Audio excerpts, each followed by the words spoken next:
In this video, I'll show you how to finish the edges of this hoop once you have completed your embroidery. So this is our completed hoop. We'll tighten it one more time because it gets a little loose after embroidery. Also, make sure your design is in the center. And if it's not, adjust it. Now turn your hoop backwards. Take a needle and thread. You can use any leftover thread from your kit. So now comes the most satisfactory part of our project.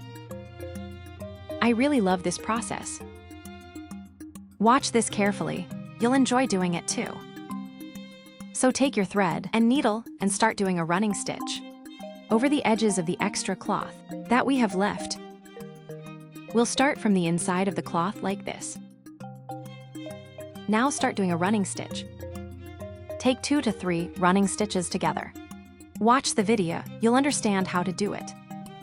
Like this, take 3-4 stitches. Whatever you're comfortable with. Even if you're comfortable with 1 stitch, take only 1 stitch and pull the thread. Don't pull the thread too tightly. We'll pull it all together at the end, and that will make the entire fabric gather in. And that is the most satisfactory part. So start taking stitches like this. For this process, you'll need a slightly longer thread so that your entire circle is done with 1 thread.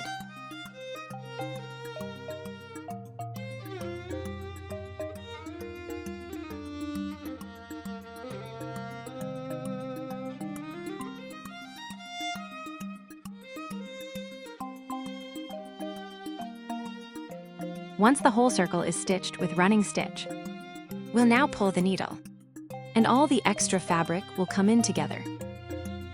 Because of the running stitch, all the edges get bunched up, and when you pull it, it all gathers in one place. This is so nice and so satisfying to do. Once everything is together, we'll lock it from the same place where we started. We have to lock it just like we lock all our stitches.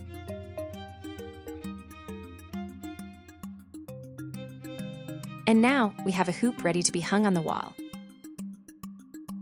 Or you can also keep it on your desk. How cute is it? If you want, you can cut a paper of the same size and stick it at the back so that shadows don't pass through the fabric.